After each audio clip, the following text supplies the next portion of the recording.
Dans ce premier chapitre du cours, je vais traiter des récepteurs membranaires et plus particulièrement d'une famille très importante qui s'appelle les récepteurs couplés aux protéines G. Nous allons voir que ces récepteurs membranaires, après avoir lié l'hormone, le neurotransmetteur ou l'agoniste, vont transmettre leur signal par l'intermédiaire de protéines qu'on appelle les protéines G, qui vont elles-mêmes entraîner la formation d'autres molécules intracellulaires qu'on appelle les seconds messagers. Alors, les récepteurs membranaires sont donc des protéines transmembranaires qui comprennent un site de liaison pour un messager extracellulaire qu'on appelle communément le ligand, puisque ce terme va pouvoir s'appliquer de façon assez générique à toutes les molécules qui vont pouvoir se lier à ce récepteur, ainsi que des sites de liaison pour des protéines intracellulaires. Ces récepteurs possèdent ou non une activité catalytique, c'est-à-dire donc une activité enzymatique, et parmi les récepteurs possédant ce type d'activité, on notera les récepteurs à activité kinase, que ce soit tyrosine kinase ou sérine thréonine kinase, les récepteurs à activité phosphatase, une fois de plus sérine thréonine ou tyrosine phosphatase, les récepteurs à activité guanylate cyclase, etc. La plupart des récepteurs, néanmoins, ne possèdent aucune activité catalytique, et on a parmi ceux-ci les récepteurs dont je vous parlerai aujourd'hui, qui sont les récepteurs couplés aux protéines G, mais également les récepteurs intracellulaires, les récepteurs canaux, les intégrines, les cadérines, les immunoglobulines, etc. Donc les récepteurs couplés aux protéines G, vous voyez ici donc un schéma représentant un de ces récepteurs en orange dans la membrane, donc dans la couche lipidique. Donc les propriétés de ces récepteurs couplés aux protéines G sont les suivantes. Donc ils ne possèdent pas d'activité catalytique. Ils transmettent le signal par l'intermédiaire d'une protéine régulatrice appelée protéine G, nous verrons pourquoi par la suite. Ces protéines G activent à leur tour des enzymes que l'on appelle également des effecteurs. Et ces effecteurs produisent ou mobilisent des seconds messagers. Ces seconds messagers régulent l'activité d'autres enzymes ou de canaux et déclenchent ainsi les réponses cellulaires. Enfin, le mécanisme de signalisation est basé sur la formation d'un complexe qu'on appelle HRGE, c'est-à-dire hormones, récepteurs, protéines G et enzymes effectrices. La structure de ces récepteurs couplés aux protéines G est la suivante. Ils sont composés de 7 domaines transmembranaires, de 6 boucles intra- et extracellulaires, d'un domaine N-terminal extracellulaire et d'un domaine C-terminal intracellulaire. Le domaine de liaison du ligand est, comme pour tous les récepteurs, spécifique et il peut se situer soit au niveau d'un domaine extracellulaire, soit être intramembranaire. Enfin, les domaines d'interaction avec les protéines G se situent au niveau des boucles intracellulaires et ou du domaine C-terminal. Je vous rappelle bien entendu donc que ces récepteurs n'ont aucune activité catalytique. Voici donc en détail la structure de ces récepteurs couplés aux protéines G. Nous remarquons donc ici ce récepteur qui est occupé par le ligand. Le ligand, dans ce cas-ci, est l'adrénaline qui est donc une catécholamine et qui va se lier à des récepteurs spécifiques qu'on appelle les récepteurs adrénergiques. Nous voyons ici en rouge et en vert indiqués par les flèches les domaines transmembranaires qui sont donc au nombre de 7. Les boucles extracellulaires qui font donc protrusion en dehors de la cellule, dans l'espace extracellulaire. Les boucles intracellulaires, les 3 boucles intracellulaires. L'extrémité N-terminale qui se trouve donc dans l'espace extracellulaire. Et enfin, l'extrémité C-terminale qui se trouve donc dans l'espace intracellulaire. Comment a-t-on pu mettre en évidence les mécanismes de signalisation dépendant de ces récepteurs couplés aux protéines G? Eh bien, tout a commencé par la découverte d'une petite molécule qui est l'AMP cyclique, donc un nucléotide, dont a été dérivée la théorie du second messager, donc comme je l'indique ici, en 1959 par Sutherland et ses collaborateurs. Tout ça a commencé à partir de l'étude des mécanismes de la glycogénolyse. Vous voyez ici la structure de l'AMP cyclique, qui est donc dérivée de l'ATP, que vous voyez à gauche sur votre schéma. Cet ATP va être transformé par une enzyme qu'on appelle l'adénylyl cyclase, ou encore adénylyl cyclase, ou même adénylate cyclase, en 3', 5' AMP cyclique.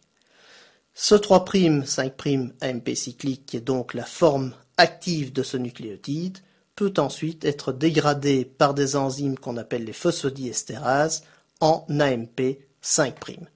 On a donc une hydrolyse de la liaison ester en position 3'. Ce métabolite, le 5' AMP, est totalement inactif d'un point de vue biologique et va rentrer dans le cycle de la synthèse de l'ADP et de l'ATP. Par ailleurs, l'aspect important des récepteurs est leur spécificité. La spécificité, qu'est-ce que c'est? Eh bien, c'est le fait que chaque récepteur ne reconnaît, en principe, qu'un seul type, qu'une seule hormone ou qu'un seul neurotransmetteur. C'est illustré au niveau de cette figure-ci, où vous voyez qu'on a des cellules qui expriment l'adénylate cyclase, on les expose à de l'adrénaline et on se rend compte qu'on n'augmente pas la production d'AMP cyclique. Néanmoins, si on ajoute à ces cellules-là des liposomes contenant des récepteurs bêta-adrénergiques, des liposomes ce sont donc des fractions de membrane dans du détergent qui vont pouvoir s'incorporer à la membrane cellulaire, eh bien on se rend compte qu'après la fusion de ces liposomes avec cette cellule qui au départ était réfractaire à l'adrénaline, eh bien elle va maintenant répondre à l'adrénaline. Comme quoi, l'expression de récepteurs spécifiques va être déterminante de la réponse hormonale. Quel est maintenant le mécanisme par lequel le récepteur active l'adénylate cyclase? Eh bien pour ce faire, on revient toujours à notre bon vieux modèle, on prend donc des membranes d'hépatocytes par exemple. Vous vous rappelez que si on les expose à l'adrénaline en présence d'ATP, on va donc obtenir de l'AMP cyclique. Si maintenant on améliore les conditions expérimentales en purifiant les membranes, c'est-à-dire en les lavant de façon extensive pour les débarrasser de différentes impuretés et donc de tas de molécules qui se trouvent dans la cellule, qu'on y ajoute de l'adrénaline et de l'ATP, eh bien on se rend compte qu'en fait on n'obtient plus ou très peu d'AMP cyclique. Ceci indique donc qu'il faut plus que les membranes telles quelles pour transformer l'ATP en AMP cyclique et qu'il existe donc un certain nombre de facteurs qui sont des molécules intracellulaires qui sont nécessaires à la production d'AMP cyclique en réponse à l'adrénaline. Après avoir fait différents essais en ajoutant différents facteurs présents à des concentrations assez importantes dans la cellule, les chercheurs se sont rendus compte que ce facteur était le GTP, qui est donc le guanosine triphosphate. Lorsqu'on ajoute à ces membranes purifiées de l'adrénaline, de l'ATP et du GTP, on se rend compte qu'on produit de très grandes concentrations d'AMP cyclique. Plus étonnant, lorsqu'on prend les mêmes membranes et qu'on les incube en présence d'ATP et de GTP, mais en absence d'adrénaline, eh bien on se rend compte qu'on est encore capable de produire de l'AMP cyclique, certes en quantité moins importante, mais malgré tout significative. Le GTP joue donc un rôle absolument primordial et est absolument indispensable à la synthèse de l'AMP cyclique. On a vérifié par ailleurs que le GTP ne se liait ni au récepteur ni à l'adénylate cyclase et qu'il doit donc exister une autre protéine qui lie le GTP et qui interagit à la fois avec le récepteur et l'adénylate cyclase. d'isoler et de caractériser la protéine G incriminée. Quelles sont maintenant les propriétés de cette protéine G? Eh bien, cette protéine G, par définition, est capable de lier non seulement le GTP, mais également le GDP. Elle possède une activité catalytique, puisqu'elle est capable d'hydrolyser le GTP en GDP, et c'est ce qu'on appelle l'activité GTP-asique. Enfin, ces protéines sont activées, comme on l'a vu, par le GTP, mais également par ses analogues non hydrolysables, c'est-à-dire par des analogues qui ne peuvent pas être transformés en GDP, tels le GPP-NHP ou le GTP-gamma-S, mais elles ne sont pas activées par le GDP.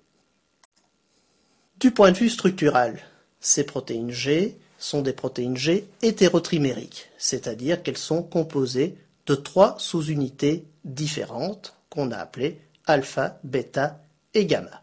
La sous-unité alpha est la sous-unité qui lie le GTP et le GDP. C'est également celle qui possède l'activité GTP-asique.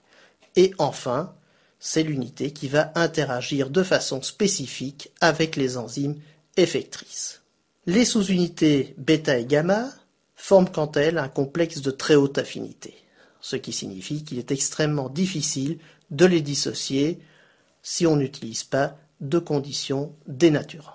Elle lie la sous-unité alpha lorsque celle-ci se trouve sous sa forme inactive, c'est-à-dire lorsqu'elle a lié le GDP, mais elles peuvent également interagir avec certaines enzymes effectrices. Par ailleurs, elles sont ancrées à la membrane plasmique et jouent donc vraisemblablement un rôle dans la localisation membranaire des protéines G. Donc sur ce schéma, nous voyons ce que je vous ai expliqué lors de la diapositive précédente. Donc ça représente d'une part dans le haut le récepteur à ce domaine transmembranaire, le récepteur couplé aux protéines G, occupé par un ligand que vous voyez donc entre les domaines transmembranaires du récepteur, et au niveau intracellulaire, nous voyons donc la protéine G avec sa sous-unité alpha représentée en vert, et sur la droite, vous voyez les sous-unités bêta en rouge et gamma en jaune. Nous voyons donc que ces 3 sous-unités sont liées les unes aux autres, forment un complexe qu'on appelle donc la protéine G hétérotrimérique. Vous vous rappelez donc, comme je vous ai dit, que lorsque cette protéine G était sous sa forme hétérotrimérique, elle est occupée par le GDP et que ce GDP va pouvoir être échangé pour du GTP, ce qui va donc activer la sous-unité alpha. Nous allons donc voir dans les diapositives suivantes comment se fait cet échange de GDP pour du GTP, ce qui permet donc l'activation de la protéine G et par la suite l'activation des enzymes effectrices ou les effecteurs. Donc comme exemple, nous allons reprendre le mécanisme d'action de l'adénylate cyclase que vous voyez ici, et donc on a artificiellement divisé ce processus d'activation en toute une série d'étapes.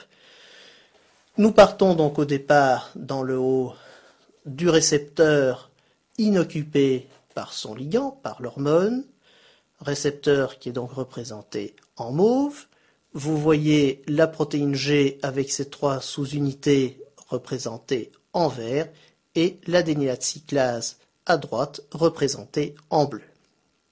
Première étape nous représente donc la membrane cellulaire avec le récepteur inoccupé, récepteur qui n'est donc pas en interaction directe avec les protéines G, qui elles-mêmes ne sont donc pas en contact direct avec l'adénylate cyclase. On note que dans cette configuration-là, la protéine G est donc occupée par le GDP. Vous vous rappelez que le site de liaison du GDP se situe au niveau de la sous-unité alpha. Lorsqu'on ajoute du ligand, et il faudra que ce ligand soit, comme il est indiqué ici, une hormone ou une molécule ayant les mêmes propriétés que l'hormone, c'est-à-dire une molécule capable de déclencher l'activation de l'adénylate cyclase, ce sera donc une molécule qu'on appellera un agoniste. Un agoniste est donc un analogue synthétique de l'hormone ayant les mêmes propriétés que celui-ci. Outre les agonistes, on connaît également des antagonistes. Les antagonistes sont des molécules synthétiques qui ont la propriété de se lier au récepteur, tout comme l'hormone naturelle. Néanmoins, leur liaison ne va pas entraîner de modification au niveau du récepteur et ne va pas déclencher de cascade d'activation des enzymes effectrices. Enfin, il existe également ce qu'on appelle des agonistes inverses. Les agonistes inverses sont également des molécules synthétiques qui se lient au récepteur tout comme l'hormone, mais vont figer le récepteur dans une conformation qui ne lui permet pas d'interagir avec les protéines G. Revenons-en à la deuxième étape. Nous voyons donc que le ligand se fixe au récepteur et suite à cette liaison de l'agoniste ou de l'hormone au récepteur, nous voyons que le récepteur va interagir avec la protéine G. Suite à cette interaction avec la protéine G, cette protéine G va subir un certain nombre de changements de conformation, en particulier au niveau des sous-unités bêta-gamma qui vont se dissocier de la sous-unité alpha, et ensuite changement de conformation au niveau de la sous-unité alpha qui va perdre de son affinité pour le GDP, celui-ci va donc se dissocier, et qui va augmenter son affinité pour le GTP, et nous aurons donc un échange de GDP pour le GTP qui se trouve dans le cytosol. Suite à la liaison du GTP, la sous-unité alpha va donc se dissocier des sous-unités bêta-gamma, qui elles-mêmes vont se dissocier du récepteur, et la sous-unité alpha liée au GTP va pouvoir interagir avec l'adénylate cyclase. Suite à cette interaction avec l'adénylate cyclase, l'enzyme va être activée et va pouvoir transformer l'ATP en AMP cyclique en relarguant bien entendu du phosphore inorganique. Je vous ai expliqué précédemment que la sous-unité alpha possédait une activité GTP-asique, c'est-à-dire qu'elle est capable d'hydrolyser le GTP en GDP, et donc au bout de quelques secondes, le GTP lié à la sous-unité alpha va être hydrolysé en GDP. Suite à l'hydrolyse du GTP en GDP, la sous-unité alpha va être inactivée, elle va se dissocier de l'adénylate cyclase qui va donc de ce fait également perdre son activation, et cette sous-unité alpha inactivée va donc se réassocier aux sous-unités bêta et gamma pour reformer le complexe hétérotrimérique. On se retrouve donc à la fin du cycle dans la situation de départ, un récepteur dissocié et inoccupé, une protéine G hétérotrimérique inactive liée au GDP et l'adénylate cyclase également inoccupée et donc inactive. On représente généralement ces différentes étapes par des symboles, par des lettres, comme je l'ai indiqué sur la droite de la diapositive. Vous remarquerez donc que lorsque les lettres sont séparées par des plus, c'est qu'il n'y a pas d'interaction directe entre les protéines. Donc nous remarquons dans la première étape que nous avons de l'hormone ou un agoniste, un récepteur inoccupé, la protéine G dans sa forme hétérotrimérique liée au GDP et l'enzyme effectrice, ces quatre composantes étant donc dissociées. Dans l'étape suivante, où on a donc interaction de l'hormone avec le récepteur, vous notez qu'on trouve un point entre le H et le R. Le point indique une interaction de basse affinité entre deux molécules.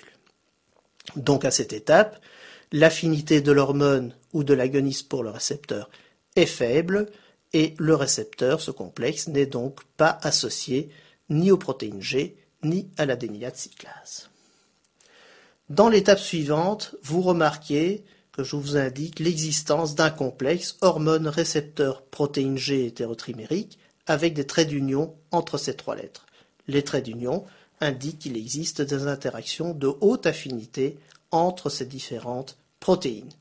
On a donc un complexe de haute affinité entre le récepteur et l'hormone ou l'agoniste, et entre ce complexe et la protéine G hétérotrimérique occupée par le GDP.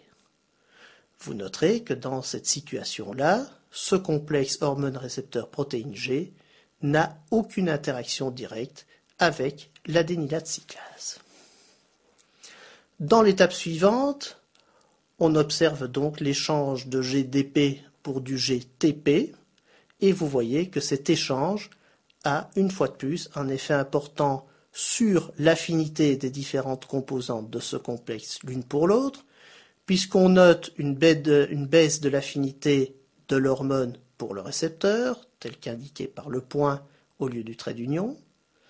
Vous notez également donc la dissociation du complexe hétérotrimérique de la protéine G, avec d'un côté les sous-unités bêta-gamma qui sont dissociées du récepteur et de la protéine de la sous-unité alpha occupée maintenant par le GTP et qui, elle, est toujours dissociée de l'effecteur.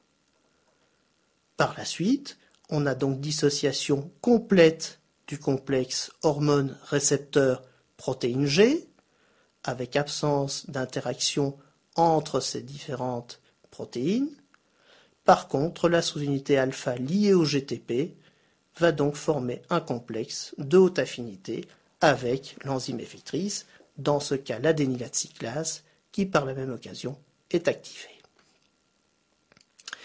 Suite à l'activité GTP-asique de la sous-unité alpha, le GTP est hydrolysé en GDP et on retrouve donc la situation initiale où on a formation à nouveau du complexe hétérotrimérique alpha-bêta-gamma GDP et les trois autres composantes, l'hormone, le récepteur et l'enzyme effectrice, dans notre cas l'adénylate cyclase, y sont donc dissociés et dans leur situation native.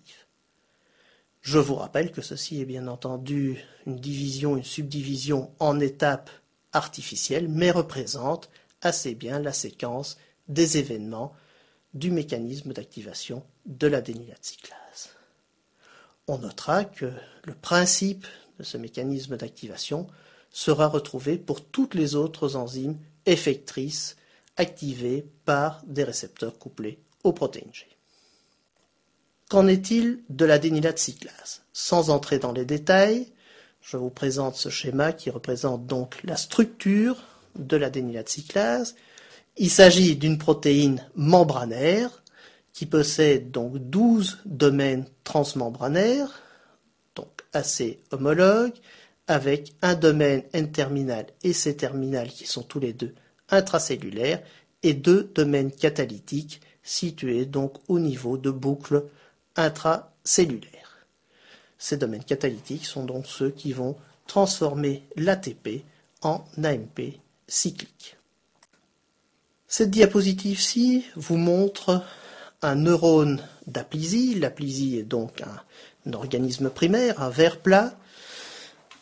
Et au niveau de ce neurone, on a donc identifié la synthèse d'AMP cyclique par une sonde fluorescente en réponse à un neurotransmetteur qui est la 5-hydroxytryptamine ou encore appelé communément sérotonine.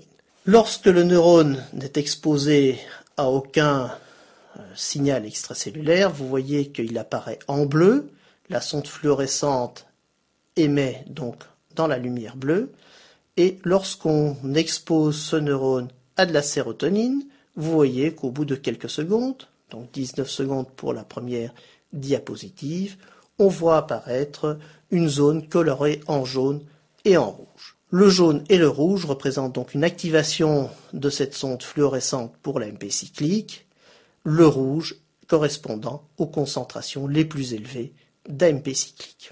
Vous voyez que l'AMP cyclique se distribue dans une partie de la cellule, puisqu'au bout de 49 secondes, une bonne partie de la cellule présente des concentrations élevées d'AMP cyclique, et vous voyez que au bout d'un peu moins de 2 minutes, cette concentration d'AMP cyclique commence à diminuer. La diminution de la concentration d'AMP cyclique dans le neurone est due à l'activation des phosphodiestérases, qui sont donc les enzymes qui dégradent l'AMP cyclique en 5'-AMP qui est inactif. Vous voyez que 10 minutes après l'exposition à la sérotonine, l'AMP cyclique a pratiquement disparu de la cellule, nous n'en voyons plus que quelques traces, et au bout d'un quart d'heure, en fait, on n'a plus du tout d'AMP cyclique, ou en tous les cas, on se retrouve au taux de base observé avant l'exposition à la 5-hydroxytryptamine. Nous voyons donc que cet AMP cyclique a une vie relativement brève, sa synthèse se produit en l'espace de moins d'une minute et il est dégradé en l'espace de quelques minutes après stimulation, ce qui permet donc à la cellule de répondre de façon relativement rapide et aiguë et de retrouver après son état de départ en absence de nouvelles stimulations hormonales. Quelles sont les cibles de l'AMP cyclique, puisque l'AMP cyclique est un second messager, comme nous l'avons vu, ce qui sous-entend qu'il va donc activer un certain nombre d'autres enzymes ou d'autres molécules ou protéines au niveau de la cellule. Eh bien, une des cibles principales de l'AMP cyclique est une kinase, une protéine kinase qu'on appelle la protéine kinase A pour AMP cyclique. Le schéma vous présente donc cette protéine kinase A qui est composée de 4 sous-unités, 2 sous-unités régulatrices identiques et 2 sous-unités catalytiques.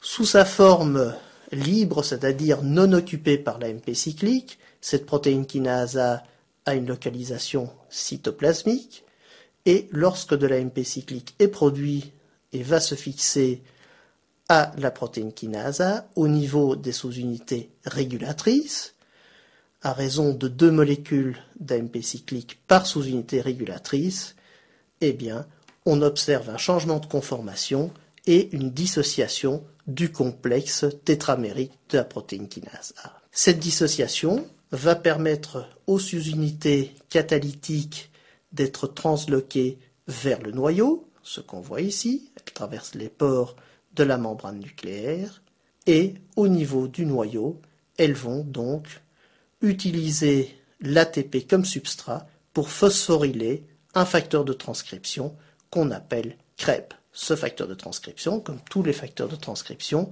va se lier à des séances spécifiques de l'ADN, qu'on appelle dans ce cas CRE, et permettre donc la transcription d'un certain nombre de gènes qui possèdent la séquence qui va reconnaître la protéine CREB. Vous voyez ici donc l'explication des abréviations reprises donc dans la diapositive, R pour les sous-unités régulatrices, C pour les sous-unités catalytiques, CRE qui est donc le Cyclic AMP Responsive Element, donc le site de liaison de CREB sur l'ADN, et CREB qui est donc la CRE Binding Protein, le facteur de transcription qui est activé par la protéine kinase A. Il existe bien entendu de nombreuses autres cibles de l'AMP cyclique, dont quelques-unes sont indiquées sur cette diapositive. Nous voyons donc que l'AMP cyclique va activer un certain nombre de kinases qui sont impliquées dans l'assemblage et le désassemblage des microtubules, et également des fibres d'actine et de myosine, avec donc comme effet une relaxation du muscle lisse. Il va activer un certain nombre de kinases impliquées dans la synthèse des protéines au niveau du réticulum endoplasmique, un certain nombre de kinases qui vont phosphoryler et activer des facteurs de transcription tels CREB qui agissent donc au niveau du noyau, soit au niveau de l'expression de gènes, soit sur la synthèse d'ADN et d'ARN. Encore sur un certain nombre d'autres kinases, parmi lesquelles celle qui va phosphoryler et activer la phosphorylase kinase responsable de la dégradation du glycogène, la glycogénolyse telle que l'on a vu au moment où je vous ai expliqué la découverte de l'AMP cyclique par Sutherland, également des kinases impliquées dans la synthèse du glycogène, dans la synthèse des lipides et en particulier donc au niveau de la triglycéride lipase, et enfin également sur des canaux membranaires et au niveau d'autres kinases impliquées dans les transports d'ions au niveau de la membrane plasmique. Revenons-en donc aux différents types de récepteurs impliqués dans l'activation et l'inhibition de l'adénylate cyclase. Sur la gauche, nous voyons donc les récepteurs activateurs, c'est-à-dire les récepteurs dont je vous ai déjà parlé, qui sont activateurs. Pourquoi ? Tout simplement parce qu'ils vont se coupler aux protéines G, dont la sous-unité alpha active l'adénylate cyclase. On a donc appelé cette sous-unité alpha S, S pour stimulatrice. Et du coup, la protéine G a été appelée GS. Nous voyons que donc ces récepteurs sont le substrat, entre autres de l'adrénaline, mais également de la noradrénaline, et c'est donc ce qu'on appelle les récepteurs adrénergiques, et plus particulièrement les récepteurs bêta-adrénergiques, mais que nous avons également d'autres récepteurs, les récepteurs au glucagon, les récepteurs ACTH et encore bien d'autres, qui sont donc des récepteurs qui vont se coupler à la protéine G, GS.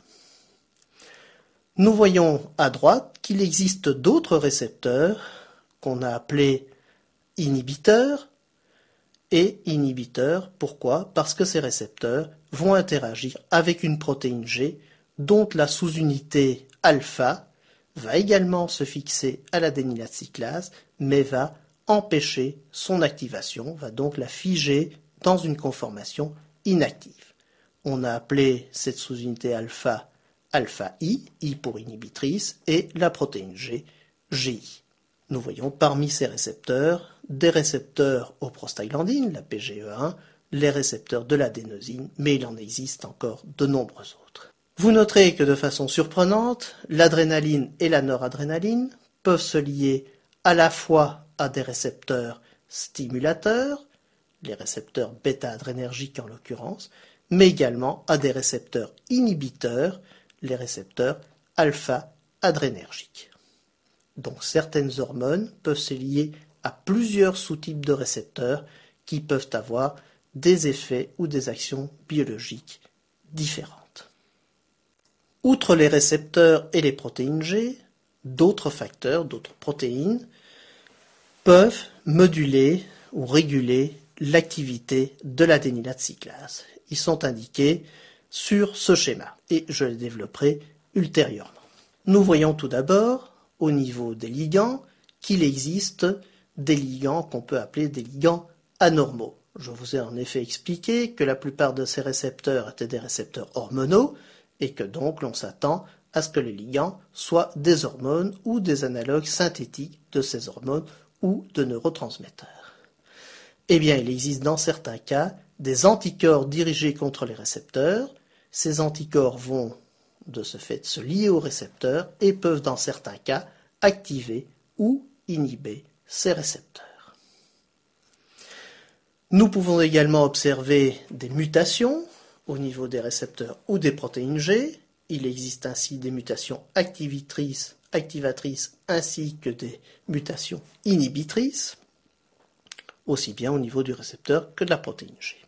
Enfin, il existe des substances, des molécules qui peuvent activer directement l'adénylate cyclase sans passer par les récepteurs et les protéines G. Ainsi, la forscoline, qui est une molécule extraite de certaines plantes, va pouvoir stimuler directement l'adénylate cyclase en interagissant avec cette dernière.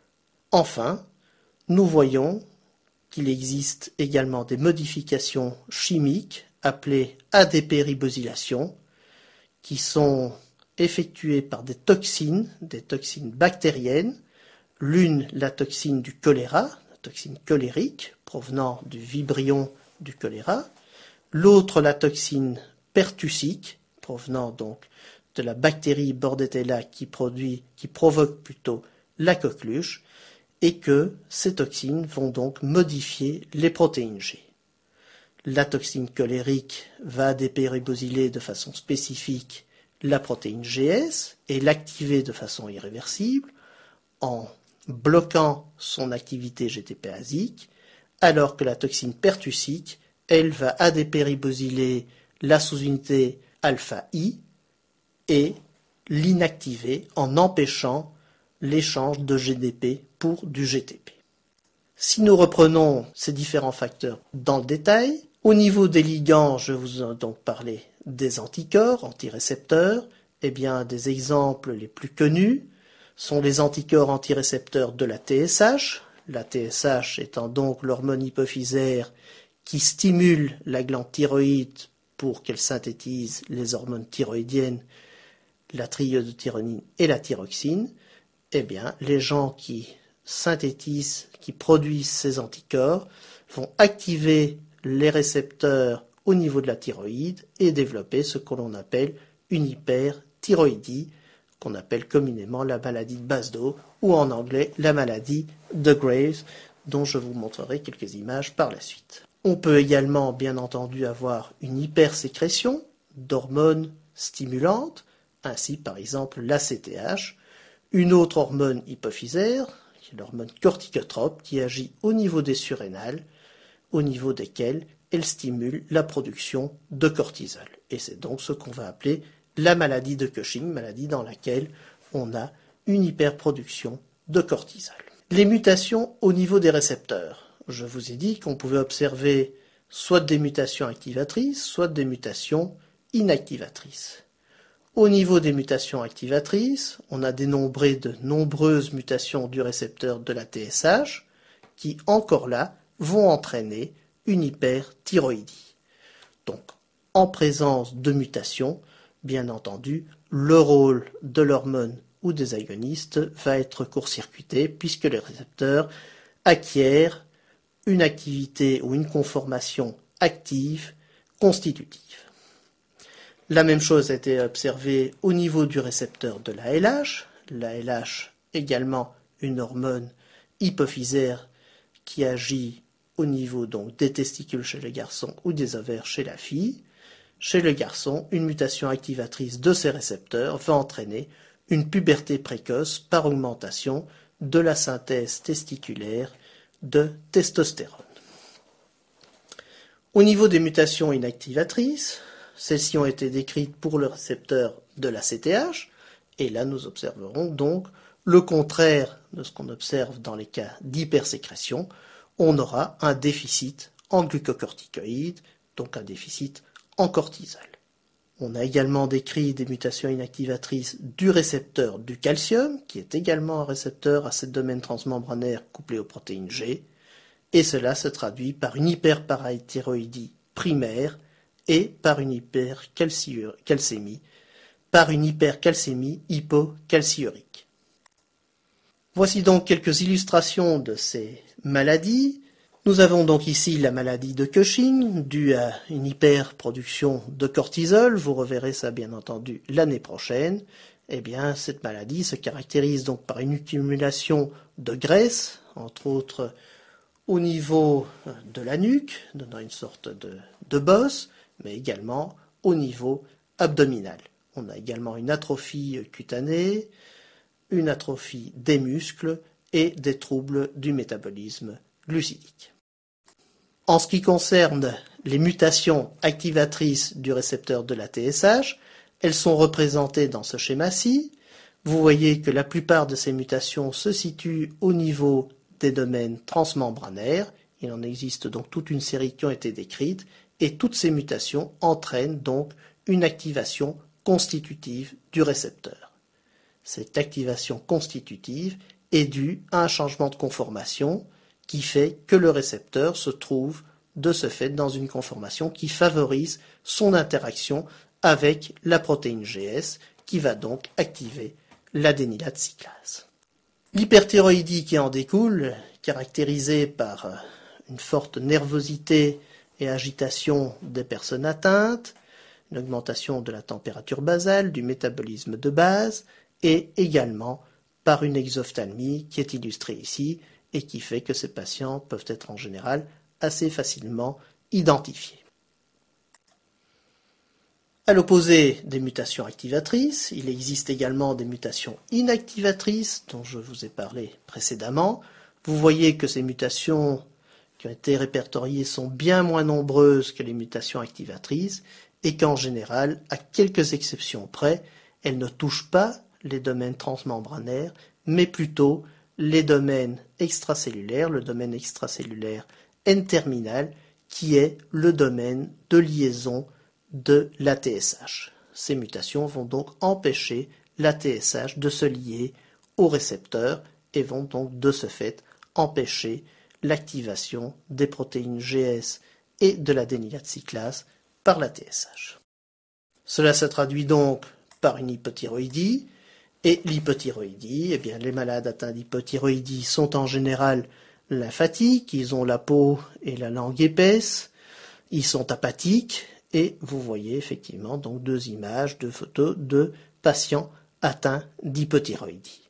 En ce qui concerne donc cette brave dame qu'on voit sur la droite, vous la voyez avant et après traitement, et vous voyez que après traitement, elle a effectivement changé d'apparition et qu'elle semble beaucoup plus éveillée qu'avant son traitement. Le traitement va donc constituer à substituer ces patients en hormones thyroïdiennes.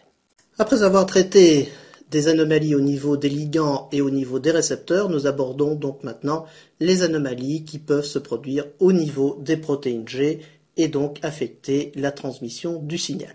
Nous avons au niveau des protéines G, tout comme au niveau des récepteurs, des mutations qui peuvent être activatrices ou inhibitrices. Au niveau des mutations activatrices, on a décrit des mutations au niveau de la sous-unité alpha de la protéine GS qui sont à l'origine d'un certain nombre d'adénomes hypophysaires.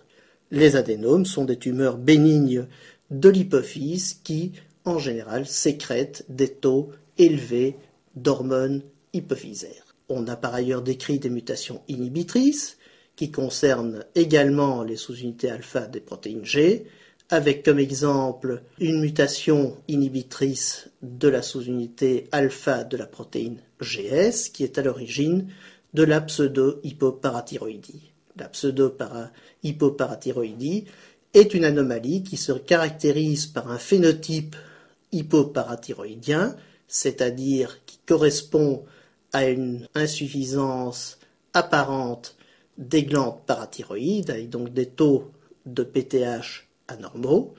Pseudo-hypoparathyroïdie signifie donc que le phénotype correspond à celui de l'hypoparathyroïdie, avec néanmoins des taux de parathormones normaux. Cette pathologie s'explique par le fait que les cellules cibles de la parathormone ne répondent plus à cette hormone, à la PTH, du fait que la protéine GS qui couple les récepteurs de la PTH aux voies de signalisation est mutée et ne permet donc plus de transmettre le signal du récepteur vers l'adénylate cyclase.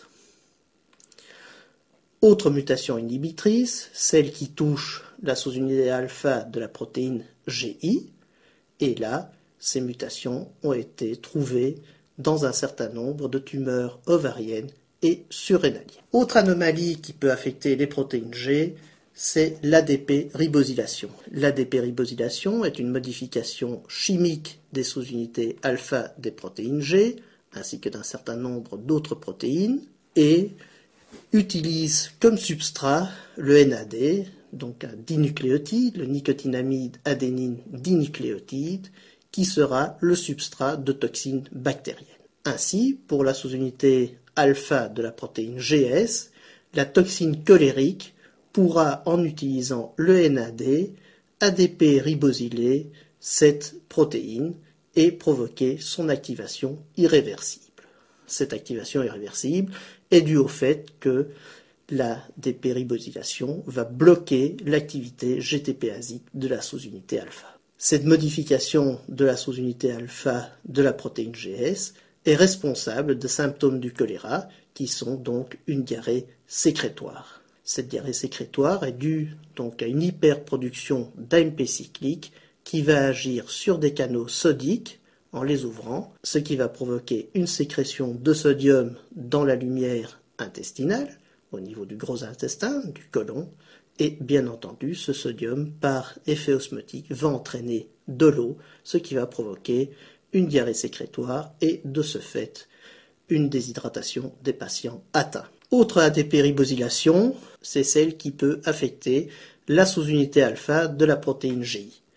Cette ADP-ribosylation-ci est due à l'action de la toxine pertussique, qui est donc la toxine de la bactérie qui provoque la coqueluche.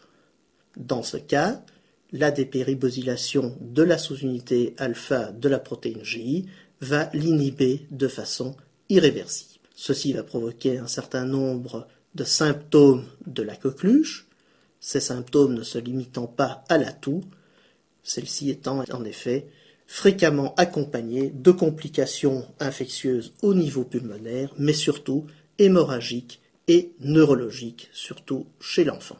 Autre particularité, celle de la transducine.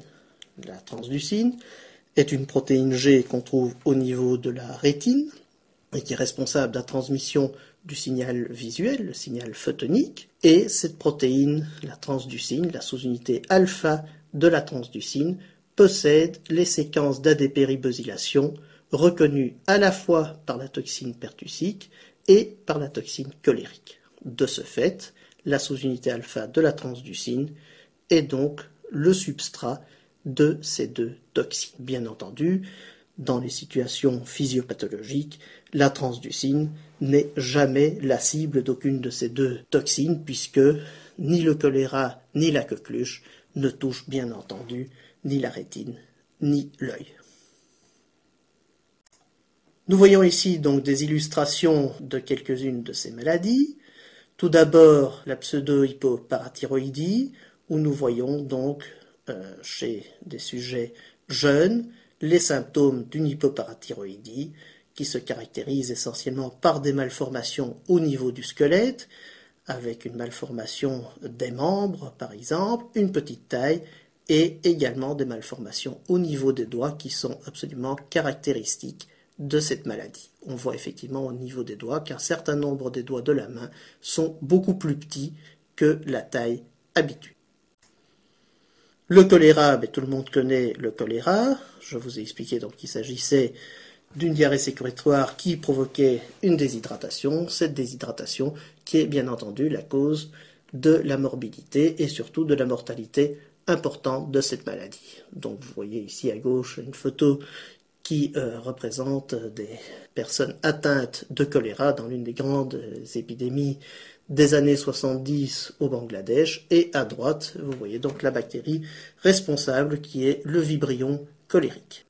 La coqueluche enfin, donc la toux, bien illustrée ici, et qui peut atteindre des nouveau-nés comme des jeunes enfants, mais également des adultes. C'est évidemment chez le jeune enfant que les risques de complications sont les plus élevés, puisque ces toux violentes peuvent donc provoquer des hémorragies cérébrales avec, bien entendu, des complications neurologiques et des séquelles extrêmement importantes. Voyez à droite la bactérie responsable de la coqueluche, donc qui s'appelle Bordetella pertussis, tout simplement parce qu'elle a été identifiée, caractérisée par Jules Bordet, donc biologiste du début du XXe siècle à Bruxelles. Nous avons vu donc l'existence de deux protéines G, la protéine G stimulatrice et inhibitrice de l'adénylate cyclase. J'ai mentionné également l'existence de la transducine, qui est une autre protéine G qu'on trouve au niveau de la rétine. Eh bien, il existe plusieurs autres familles de protéines G qui ont donc été clonées par homologie à partir de GS et de GI. Donc ces différentes familles et les membres de ces familles sont repris sur ce schéma-ci qui vous représente donc les sous-unités alpha classées en fonction de leur degré d'homologie de séquence. C'est-à-dire que vous voyez que de la gauche vers la droite, on a une augmentation du degré d'homologie de la séquence d'acides aminés de ces protéines. Ainsi, vous remarquez dans le haut les protéines de la famille GS qui comprend d'une part GS et d'autre part une autre protéine qui lui ressemble très fort puisqu'elle a plus de 85% d'homologie avec celle-ci, qui est la protéine G olfactive dont vous avez déjà entendu parler dans le cours concernant le goût et l'odorat. GS et G olfactif sont toutes les deux des substrats de la toxine cholérique puisqu'elles expriment toutes deux la séquence d'acides aminés reconnue par cette toxine. Nous voyons ensuite donc la famille GI. Cette famille GI comporte donc les sous-unités alpha des protéines GI, GO, transducine et GZ. Nous remarquons donc au niveau de GI qu'il existe 3 isoformes de la sous-unité alpha-I, 1, 2, 3, 2 isoformes de la sous-unité alpha de GO, GO donc le O qui correspond à other, autre donc en anglais. Ensuite, GT, la transducine dont je vous ai déjà parlé avec 2 isoformes, l'une étant retrouvée au niveau des bâtonnets, l'autre au niveau des cônes, et enfin la sous-unité alpha de la protéine GZ. Nous voyons donc que dans cette famille, le degré d'homologie est relativement important, sauf pour la protéine GZ, qui appartient néanmoins à cette famille, car elle partage la plus forte homologie avec les autres sous-unités alpha de la famille des protéines GI. On notera que toutes ces protéines, à l'exception de la sous-unité alpha-Z, sont substrats de la toxine pertussique. D'autres protéines G ont été identifiées et clonées par la suite, et elles ont été divisées en 2 familles, une fois de plus, en fonction de leur degré d'homologie. Nous avons d'une part la famille GQ, appelée également dans un premier temps GP, et nous voyons que cette famille est donc composée d'une part de la sous-unité alpha-Q, et ensuite d'une autre série de 4 autres sous-unités alpha qui ont été donc numérotées 11, 14, 15 et 16. Enfin, dernière famille, la famille G12 qui comprend 2 membres qui ne partagent pas un degré d'homologie très important, qui sont donc la protéine G12 et la protéine G13. Si l'on regarde les effecteurs de ces différentes protéines G, eh bien nous retrouvons en ce qui concerne GS l'adénylate cyclase, dont je vous ai déjà parlé dans le cours précédent, mais nous voyons que la protéine GS peut également activer une GTPase de la tubuline, également la protéine kinase, la tyrosine kinase SARC, donc le proto-oncogène que vous connaissez bien, et nous voyons que dans cette même famille, G olfactive active également l'adénylate cyclase. En ce qui concerne les membres de la famille GI, vous voyez que, outre l'inhibition de l'adénylate cyclase, ces protéines alpha-I, alpha-O et alpha-Z sont capables également d'activer d'autres protéines, un facteur d'échange du GTP, qui est RAP-GAP, donc qui agit sur une petite protéine G monomérique, une autre protéine GRIN1 et 2, également l'activité GTPase de la tubuline.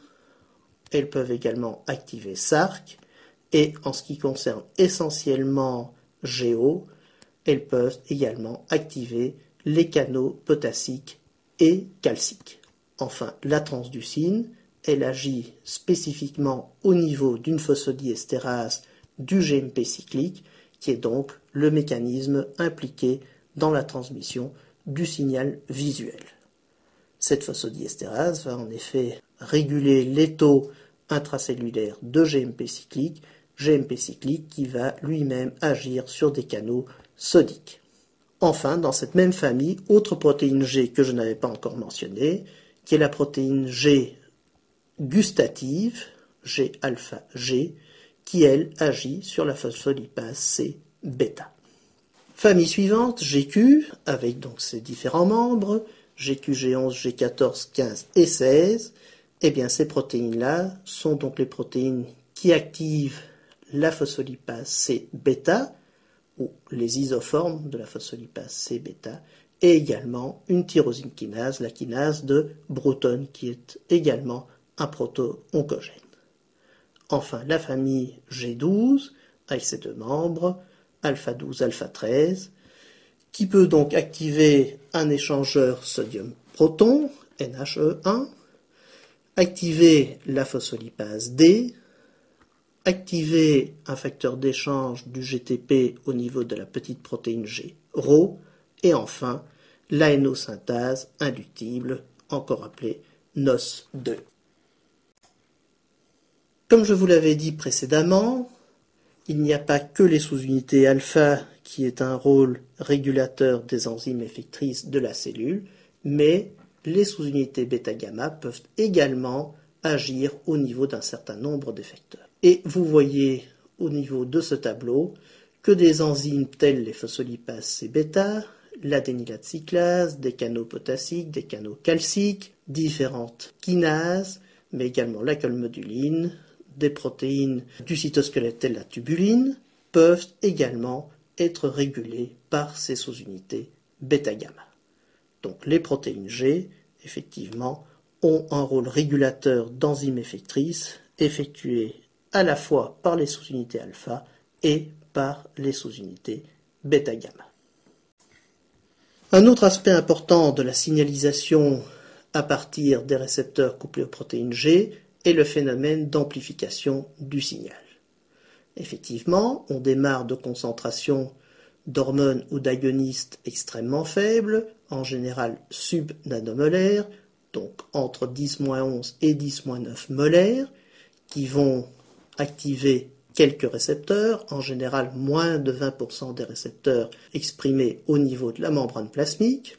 Chacun de ces récepteurs va activer une protéine G qui va elle-même activer l'adénylate cyclase ou une autre enzyme effectrice. Toutefois, ces enzymes effectrices, comme l'adénylate cyclase, vont produire un nombre de molécules de second messager, comme la MP cyclique par exemple, qui est bien entendu assez important. Chacune de ces molécules d'AMP cyclique ou d'autres seconds messagers va pouvoir à son tour activer à chaque fois une autre enzyme et nous avons donc ainsi une première étape d'amplification. Cette même enzyme va pouvoir à son tour soit agir sur plusieurs substrats, soit produire un certain nombre d'autres messagers et donc à chaque étape nous allons avoir un degré d'amplification supplémentaire. Ainsi, en démarrant avec des concentrations subnanomolaires d'hormones, on peut obtenir des concentrations micromolaires ou même de centaines de micromolaires de second messager au niveau de la cellule. Nous passons maintenant à une autre enzyme effectrice qui est donc la phospholipase C-bêta. La phospholipase C-bêta, dont il existe plusieurs isoformes, est une enzyme qui est activée par les protéines de la famille GQ, ainsi que par les sous-unités bêta-gamma de pratiquement l'ensemble des protéines G, à l'exception notoire de GS. Cette phospholipase C a pour substrat un phospholipide couplé à un polyol qui est l'inositol. Ce phospholipide est donc le phosphatidyl inositol bisphosphate et plus particulièrement le 4,5 bisphosphate. Ce phospholipide avec sa tête polaire, donc son polyol qui est l'inositol, qui est lui-même phosphorylé en deux positions, la position 4 et la position 5, va être hydrolysé par la phospholipase C en deux autres molécules qui sont d'une part le diacylglycérol, qui est donc un acide gras qui restera donc au niveau de la membrane, et d'autre part l'inositol, donc la molécule polaire, le polyol, avec ces trois phosphates, donc les deux phosphates en position 4 et 5, ainsi que le phosphate qui le liait au diacylglycérol. Nous aurons donc d'un côté le diacylglycérol au niveau membranaire et de l'autre côté, au niveau cytosolique, nous aurons l'inositol triphosphate et plus particulièrement l'inositol 1, 4, 5 trisphosphate. Le 1 étant le phosphate qui permettait la liaison entre le diacylglycérol et l'inositol. Cet inositol 1, 4, 5 trisphosphate est un ligand d'un récepteur intracellulaire, le récepteur dit de l'IP3, qui est en fait un récepteur canal exprimé au niveau du réticulum endoplasmique. Lorsque l'inositol 1,4,5 triphosphate se lie à ce récepteur canal, celui-ci va s'ouvrir et va donc permettre au contenu du réticulum endoplasmique de sortir. Comme il s'agit d'un canal ionique spécifique du calcium, c'est le calcium qui va effectivement pouvoir traverser ce canal lorsque celui-ci s'ouvre. Les concentrations de calcium au niveau du réticulum endoplasmique se situant entre 0,1 et 1 millimolaire, alors qu'au niveau du cytosol, elle est d'environ 0,1 micromolaire, il est bien évident que lorsque les canaux s'ouvrent, le calcium va sortir du réticulum endoplasmique pour aller vers le cytosol. Ainsi, en l'espace de quelques secondes, la concentration de calcium va passer de 10-7 à 10-5 molaires. Elle va donc être multipliée par un facteur 100. L'augmentation de la concentration de calcium cytosolique va permettre l'activation de toute une série d'enzymes. Nous voyons que la synthèse du PIP2 implique toute une cascade enzymatique qui fait appel à une série de kinases qu'on appelle les phosphoinositol kinases, et nous avons donc en particulier l'API4 kinase qui va donc transformer le phosphatidylinositol en phosphatidylinositol 4-phosphate ou PIP. Ensuite, ce PI4P va être lui-même transformé par une autre kinase, la PIP5 kinase, en phosphatidylinositol 4,5-bisphosphate ou PIP2.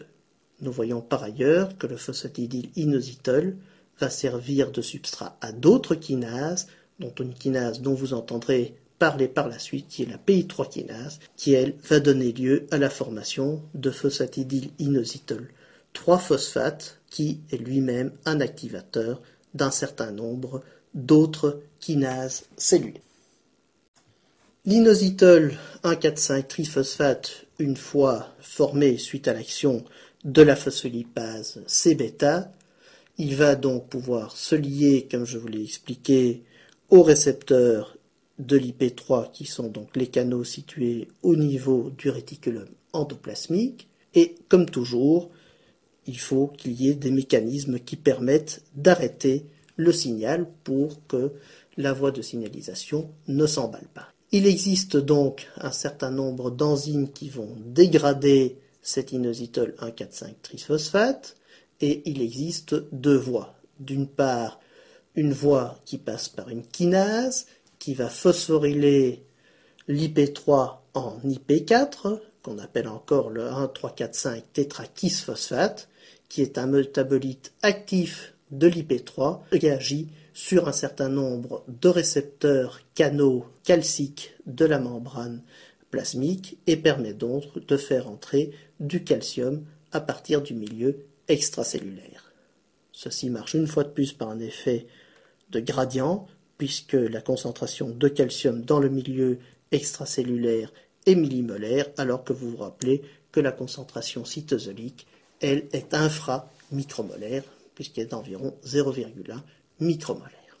Cet IP4 va ensuite être hydrolysé par des phosphatases en inositol 1,3,4-trisphosphate, donc qui est toujours un IP3, mais un isomère différent que le 1,4,5, et cette simple différence de position des groupes phosphates va en faire une molécule inactive. Donc l'inositol 1,3,4-trisphosphate est un métabolite inactif de l'IP3 1,4,5-trisphosphate. L'autre voie dont je vous ai parlé au début est donc la voie de l'hydrolyse par une phosphatase du 1,4,5-trisphosphate en 1,4-bisphosphate, qui est également inactif et va donc rentrer dans le cycle de synthèse du PIP2, tout comme l'inositol 1,3,4-trisphosphate.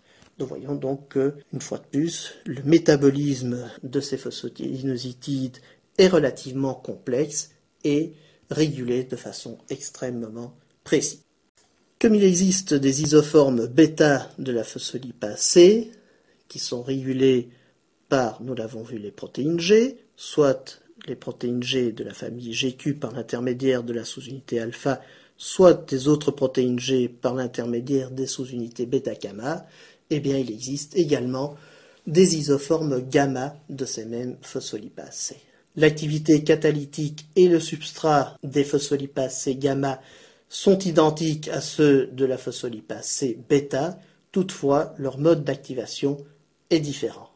En effet, la phospholipase C gamma est activée par phosphorylation et par recrutement par l'intermédiaire d'un domaine SH2 au niveau de récepteurs à activité tyrosine kinase, donc de récepteurs aux facteurs de croissance. Donc, nous voyons que les phospholipases C, selon leur isoforme, peuvent être activés soit par des récepteurs couplés aux protéines G, soit par des récepteurs à activité tyrosine kinase, qui sont donc des récepteurs des facteurs de croissance. Cette phospholipase C gamma va donc, tout comme la phospholipase C bêta, utiliser le PIP2 pour produire du diacylglycérol et de l'inositol 1,4,5 trisphosphate. Nous avons donc parlé d'un des métabolites produits par la phospholipase C, qui est l'IP3. Vous vous rappelez que je vous ai indiqué que l'autre métabolite était le diacylglycérol. Eh bien, ce diacylglycérol est lui également un autre second messager qui va agir au niveau de la protéine kinase C. La protéine kinase C est une protéine kinase, une sérine thréonine kinase, qui va être activée d'une part par le diacylglycérol et d'autre part par le calcium. Elle nécessite donc ces deux seconds messagers pour être activée, et le nom protéine kinase C vient bien entendu du calcium, c'est du calcium. Elle nécessite également la présence de phosphatidylsérine, qui est toutefois un phospholipide présent dans toutes les membranes plasmiques de toutes les cellules. Cette protéine kinase C va donc phosphoryler un certain nombre de substrats extrêmement importants dans différentes réponses cellulaires. Un exemple des voies de signalisation dépendant de la protéine kinase C est l'activation du facteur NF-κB. Le facteur NF-κB joue un rôle très important dans la réponse immunitaire. Il s'agit d'un facteur de transcription qui, dans sa forme cytosolique, est complexé à un inhibiteur, une protéine inhibitrice qu'on appelle IκB, qui est donc l'inhibiteur de κB. Sous sa forme complexée, NF-κB, IκB est inactif et se trouve donc dans le cytoplasme. L'APKC, une fois activé par le calcium et le diacylglycérol, va phosphoryler l'inhibiteur IkB de NF-κB, et suite à cette phosphorylation, IkB va se dissocier de NF-κB et va être dégradé au niveau du protéasome. NF-κB, quant à lui, va être transloqué vers le noyau, au niveau duquel il va donc se dimériser et se lier à l'ADN pour induire donc l'expression d'un certain nombre de gènes qui possèdent la séquence de reconnaissance au niveau de leur promoteur. Nous avons donc vu que le calcium pouvait agir par l'intermédiaire de kinases, en particulier la protéine kinase C, mais il existe encore de nombreuses autres voies d'action du calcium. Une de ces autres voies fait appel aux protéines de liaison du calcium. Il existe toute une famille de protéines liant le calcium au niveau intracellulaire, et la première qui a été identifiée est la calmoduline. La calmoduline est une protéine qui possède 4 sites de liaison du calcium et qui a comme particularité que lorsque le calcium s'y lie, elle change de conformation.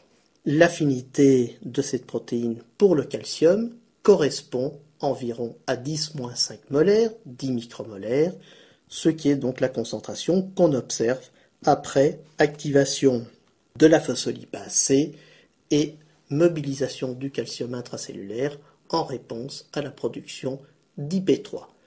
Donc à l'état non stimulé, la calmoduline sera donc dans sa conformation libre, sans calcium et donc inactive. Par contre, lorsqu'on aura activation de la phospholipase C et mobilisation du calcium intracellulaire, on aura donc liaison du calcium et changement de conformation de la calmoduline. La calmoduline ayant changé de conformation va acquérir une affinité élevée pour un certain nombre de kinases qu'on appelle donc les kinases calcium-calmodulines dépendantes. Parmi les kinases qui sont activées par la calmoduline, on retrouve la CAM-kinase 2. CAM-kinase 2 est donc une sérine-thréonine kinase dont le mécanisme d'activation est relativement complexe. Il va dépendre d'une part d'une phosphorylation et d'autre part de la liaison de la calmoduline lorsque celle-ci est occupée par les cations de calcium.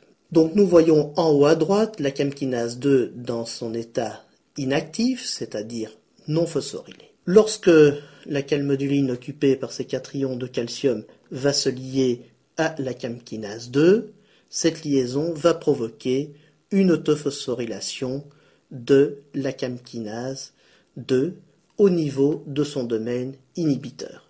La phosphorylation de ce domaine inhibiteur va inactiver celui-ci et donc provoquer l'activation de la protéine.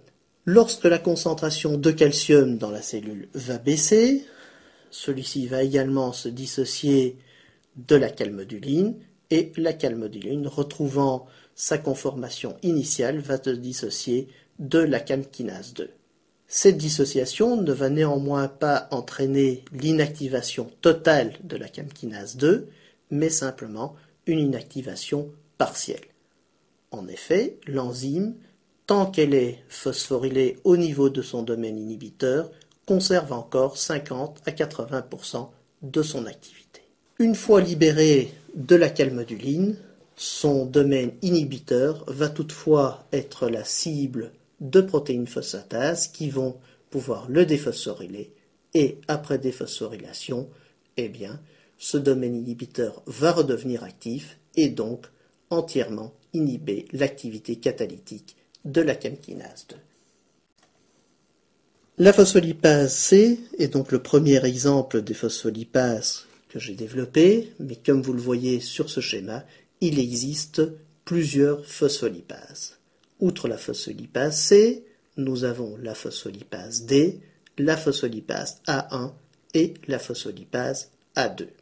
La phospholipase A1 ne présente pas beaucoup d'intérêt au niveau des mammifères et nous n'aborderons donc que la phospholipase A2 et la phospholipase D. Vous voyez que ce qui caractérise ces différentes formes de phospholipase sont les sites au niveau desquels elles vont agir sur les phospholipides. Ainsi, nous avons vu que la phospholipase C agissait au niveau d'une liaison ester et il va en être de même pour la phospholipase D.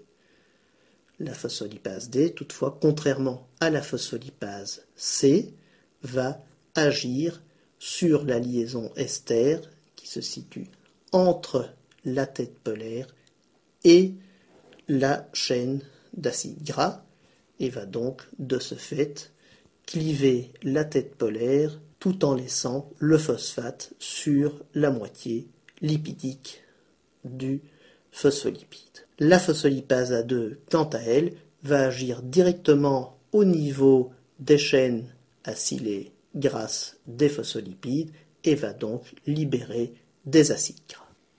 Ce schéma présente les différents phospholipides que l'on retrouve au niveau de la membrane plasmique. Nous y retrouvons donc le phosphatidylinositol, substrat donc de la phospholipase C, et nous y retrouvons également la phosphatidylcholine, phosphatidyléthanolamine et phosphatidylsérine qui seront des substrats donc des phospholipases A2 et de la phospholipase D.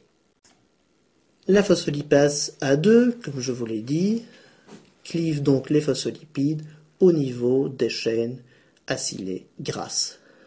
Elle va libérer, entre autres, de l'acide arachidonique, que vous voyez sur ce schéma, acide arachidonique qui est le précurseur d'un certain nombre de molécules qu'on appelle des éicosanoïdes, parmi lesquels nous retrouvons les prostaglandines qui sont eux-mêmes des médiateurs impliqués essentiellement dans les réactions inflammatoires et les réactions vasoconstrictrices. Comme nous le voyons sur ce schéma, l'acide arachidonique, qui est donc un acide gras qui n'a aucune activité biologique propre, va servir de substrat à deux familles d'enzymes. Nous avons d'une part les cyclooxygénases, dont 3 isoformes ont été identifiés et caractérisés, qui vont donner lieu à la synthèse des prostaglandines, de la prostacycline et des thromboxanes. Nous avons par ailleurs les lipooxygénases qui vont donner lieu à la synthèse des leucotriènes. Les prostaglandines, dont les plus abondantes et les plus connues sont la prostaglandine E2 et la prostaglandine F2-alpha, agissent essentiellement au niveau du muscle lisse, au niveau desquels ils vont induire une contraction, et muscle lisse qu'on retrouve donc essentiellement au niveau des artères, du myomètre et des vaisseaux. Elles jouent également un rôle extrêmement important dans la réponse inflammatoire en stimulant entre autres la migration des globules blancs. La prostacycline, qui appartient également à la famille des prostaglandines, a elle une action opposée à celle des autres prostaglandines puisqu'elle va induire une relaxation du muscle lisse et plus particulièrement du muscle lisse vasculaire. Elle joue donc un rôle extrêmement important dans la régulation du tonus artériel. Les thromboxanes sont impliqués dans la coagulation, le plus connu est le thromboxane A2, et il va donc agir essentiellement au niveau des plaquettes dont il va favoriser l'agrégation. Cette agrégation joue donc un rôle extrêmement important dans la formation du thrombus et donc dans la coagulation.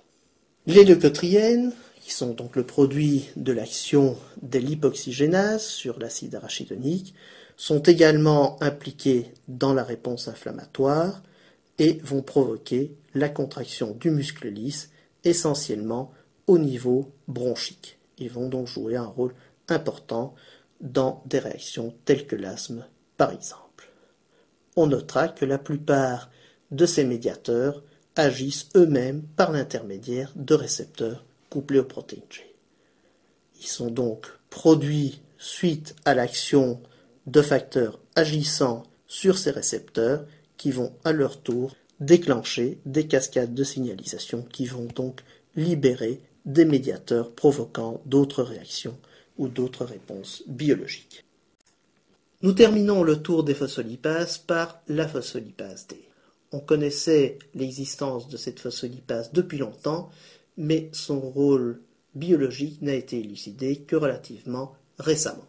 Cette phospholipase D va donc mener à la production d'acide phosphatidique, qui est donc un phospholipide, puisque la phospholipase D va donc cliver entre la tête polaire des phospholipides membranaires et la partie lipidique. Cet acide phosphatidique va donc être un second messager qui va agir sur différentes cibles, mais dont la mieux caractérisée est l'ANADPH oxydase. Cette ANADPH oxydase, dont il existe plusieurs isoformes, est une enzyme qui est capable de produire des ions superoxydes. Les ions superoxydes sont donc des radicaux libres dérivés de l'oxygène, ce sont donc des molécules d'oxygène chargées négativement qui vont être extrêmement réactifs. Ces ions superoxydes vont jouer un rôle dans la cytotoxicité, notamment dans le cadre de la réaction et de la réponse inflammatoire et de l'immunité, où ils vont donc être produits essentiellement par les globules blancs, en particulier les macrophages. Bien entendu, ces macrophages, grâce à la production de ces ions superoxydes, vont pouvoir détruire les micro-organismes qui auront envahi l'organisme. Ces ions superoxydes vont par ailleurs avoir un rôle oxydant au niveau de l'ADN, des protéines et des lipides. Ce rôle oxydant est bien entendu délétère puisqu'il peut entraîner des modifications de l'ADN avec des ruptures de brins d'ADN, l'oxydation de protéines qui va altérer leurs propriétés fonctionnelles et l'oxydation des lipides, ce qui va les rendre athérogènes. Enfin, on sait également que ces ions superoxydes peuvent réagir avec le monoxyde d'azote dont je vous parlerai plus tard, et cette réaction va produire du peroxynitrite, un autre radical libre extrêmement réactif qui pourra à son tour, comme nous le verrons, réagir avec les acides nucléiques, les lipides et les protéines. Nous allons terminer ce chapitre consacré aux récepteurs couplés aux protéines G par une famille un peu particulière qui est la famille des récepteurs activés par les protéases. On s'est en effet rendu compte il y a un certain nombre d'années que certaines protéases, parmi lesquelles essentiellement la thrombine, déclenchaient un certain nombre de réponses cellulaires qui passaient par l'activation de la phospholipase C-bêta. Cette observation suggérait donc que la thrombine pouvait non seulement dégrader des protéines, mais également activer des récepteurs membranaires et plus particulièrement des récepteurs couplés aux protéines G, puisqu'on ne connaît pas d'autres mécanismes d'activation de la phospholipase C-bêta. Il y a quelques années, donc, le récepteur de la thrombine a été identifié. Le mécanisme d'activation de récepteurs de ce récepteur couplé aux protéines G est un peu particulier.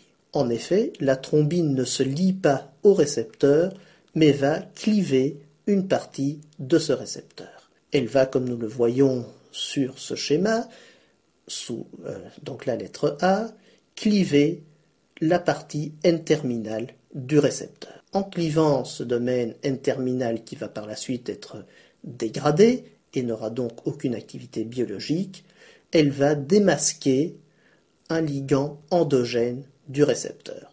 Ce ligand endogène est en fait une séquence d'acides aminés de la partie extracellulaire du récepteur qui, une fois démasqué, va pouvoir se lier au site de liaison.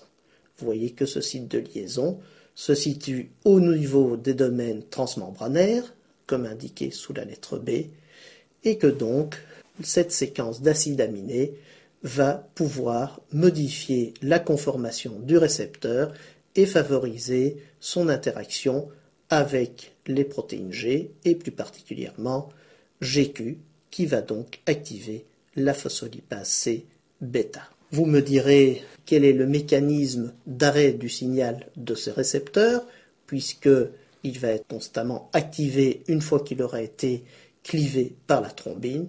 Eh bien, effectivement, néanmoins, ce récepteur étant exprimé essentiellement au niveau des plaquettes qui vont donc être activées et s'agréger pour former un thrombus, l'activation constitutive ou constante de ces récepteurs n'aura pas de conséquences fonctionnelles graves, puisqu'une fois les plaquettes prises dans le thrombus, la réaction s'arrêtera. Il existe donc d'autres membres de cette famille des récepteurs activés par les protéases, 4 membres, dont d'autres récepteurs à la thrombine et des récepteurs à la trypsine, qui sont donc activés de la même façon.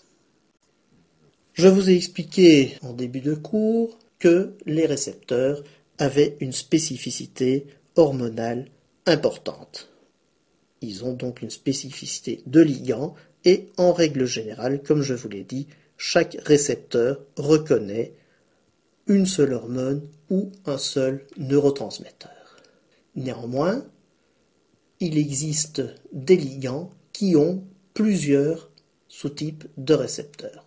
C'est-à-dire que le même ligand va pouvoir se lier à plusieurs types de récepteurs différents. Cette multiplicité des récepteurs va permettre à certains ligands, et donc à certaines hormones ou neurotransmetteurs, de déclencher des réponses biologiques multiples. On connaît donc, comme nous l'avons vu, l'exemple des catécholamines, l'adrénaline, la noradrénaline, et il en est de même pour la dopamine, qui peuvent se lier à des récepteurs appartenant à la même famille, par exemple des récepteurs couplés aux protéines G. Nous avons vu que l'adrénaline et la noradrénaline pouvaient se lier aux récepteurs alpha et bêta adrénergiques, qui pouvaient soit stimuler, soit inhiber l'adénylate cyclase, et parmi ces récepteurs aux protéines G, dont il existe plusieurs sous-types, nous avons les sous-types de récepteurs de l'angiotensine 2, de la sérotonine, de l'histamine, de l'adénosine, de la dopamine, comme je vous l'ai déjà dit, et de nombreux autres hormones.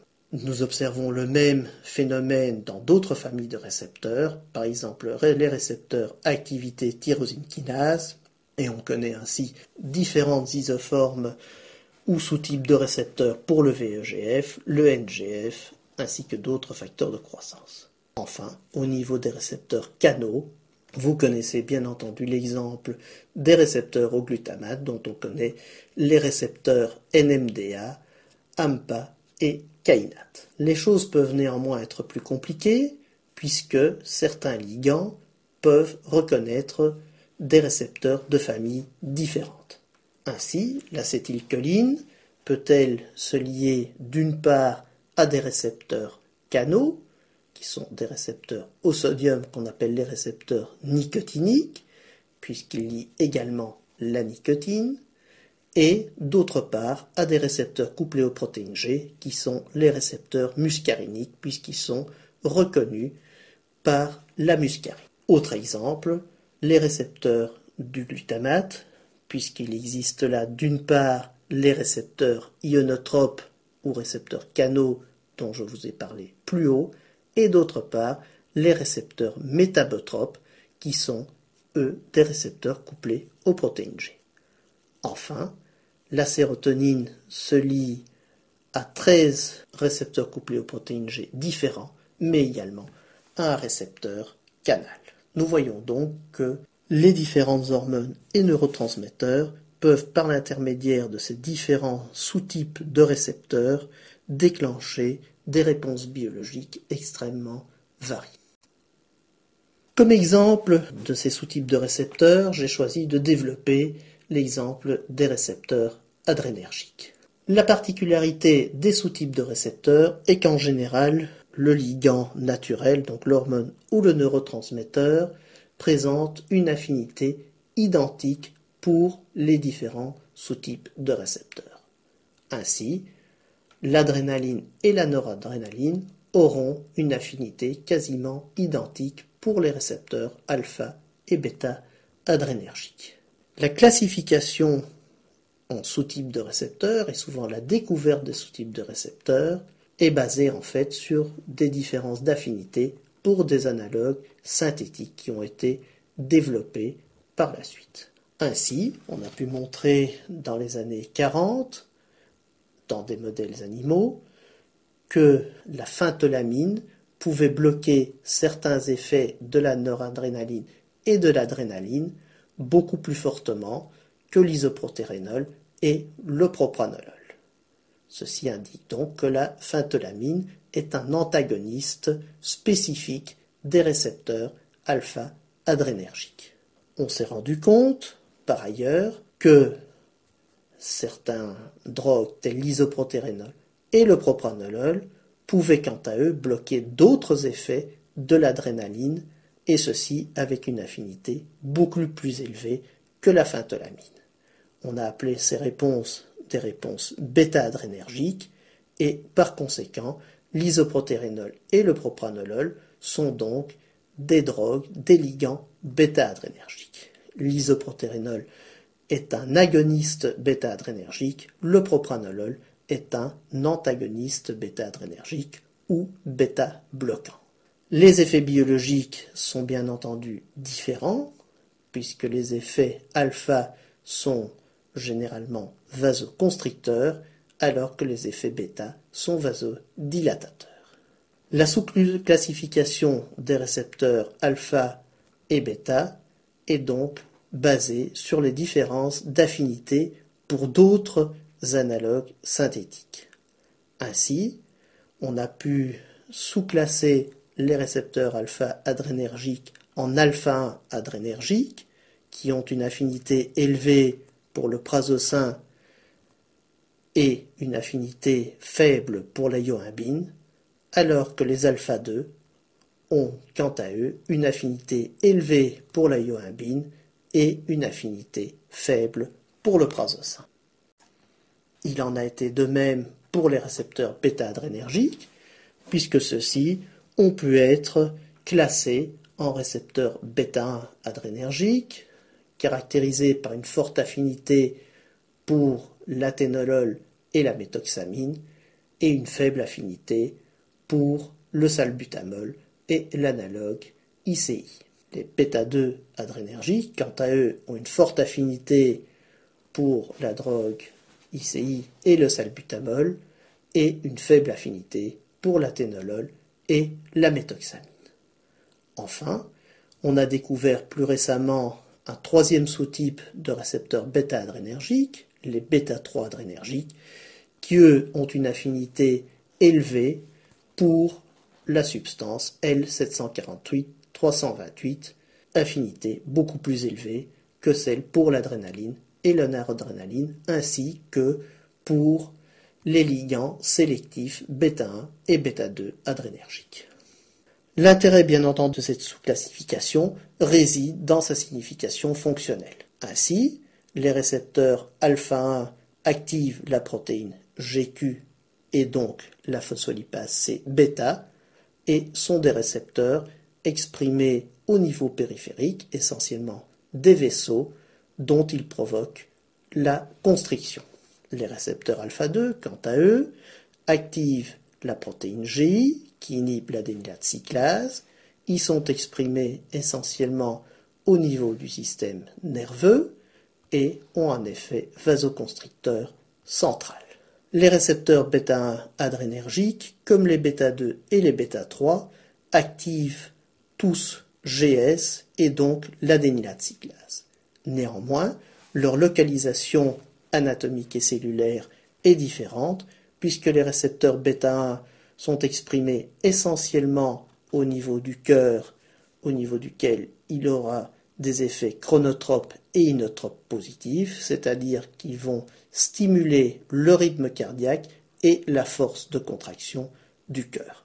On les trouve également au niveau du cerveau. Les récepteurs bêta-2, quant à eux, sont exprimés essentiellement au niveau des artères et des bronches, et ils vont donc exercer des effets vaso- et bronchodilatateurs. Les récepteurs bêta-3, quant à eux, sont exprimés uniquement par les adipocytes, essentiellement d'ailleurs chez l'animal, au niveau desquels ils stimulent la lipolyse, donc l'hydrolyse des graisses, et la thermogenèse, c'est-à-dire la production de chaleur.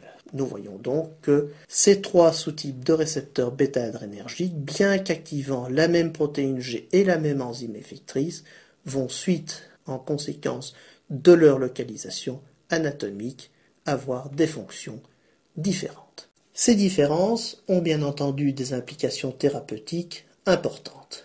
En effet, les bêta-bloquants sont utilisés depuis de très nombreuses années comme antihypertenseurs. En effet, nous avons vu que les récepteurs bêta-1 adrénergiques exprimés au niveau du cœur stimulent la contraction myocardique et le rythme cardiaque. Le fait de les bloquer va donc entraîner une diminution de la contractilité et du rythme cardiaque et de ce fait baisser la tension artérielle.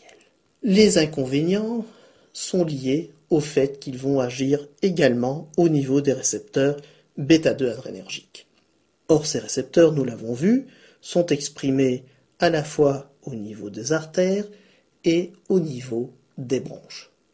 Si on les bloque, on va donc bloquer l'effet vasodilatateur, mais surtout l'effet bronchodilatateur. Du fait du blocage de cet effet bronchodilatateur, l'utilisation de ces drogues est strictement contre-indiquée chez les asthmatiques, puisque vous savez que l'asthme est dû à une bronchoconstriction. Si on bloque les mécanismes bronchodilatateurs, on risque donc d'accentuer les crises d'asthme, ce qui peut être particulièrement dangereux, voire mortel. Cet inconvénient des bêta-bloquants a suscité les firmes pharmaceutiques à rechercher des drogues agissant spécifiquement au niveau des sous-types, des différents sous-types de récepteurs bêta-adrénergiques. Ainsi, on dispose depuis plusieurs années d'antagonistes spécifiques des récepteurs bêta-1 adrénergiques, qu'on appelle donc les bêta-1 bloquants. Ces bêta-1 bloquants sélectifs n'agissent donc qu'au niveau cardiaque, à condition, bien entendu, de les utiliser aux doses indiquées.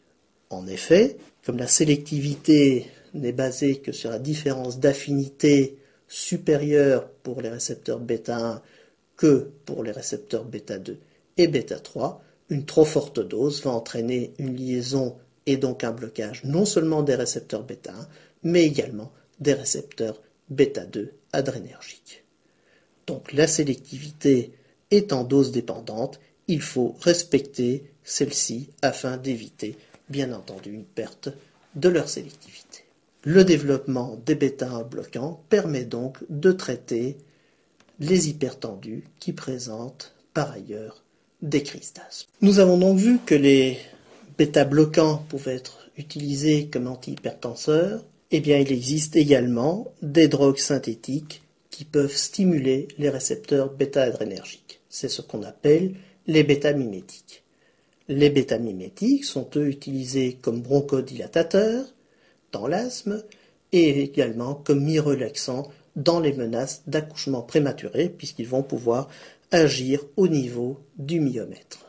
Les inconvénients sont les mêmes que ceux qu'on retrouve au niveau des bêta-bloquants, liés à leur manque de sélectivité, puisque les effets passant par les récepteurs bêta 2 sont les effets recherchés, bronchodilatateurs et myorelaxants, mais que les effets bêta 1, qui sont les effets cardiaques, vont bien entendu être délétères, puisqu'ils vont provoquer des palpitations, de la tachycardie et éventuellement une hypertension.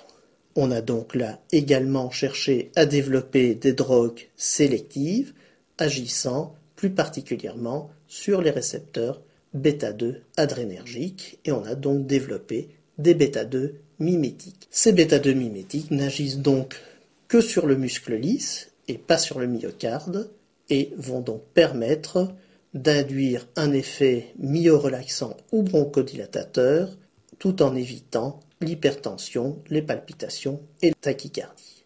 Une fois de plus, cet effet étant lié à la sélectivité qui dépend de la dose, il faut les utiliser plutôt aux doses conformes sous peine de perdre leur sélectivité et d'observer donc des effets secondaires liés à l'activation des récepteurs bêta 1 adrénergiques au niveau du cœur.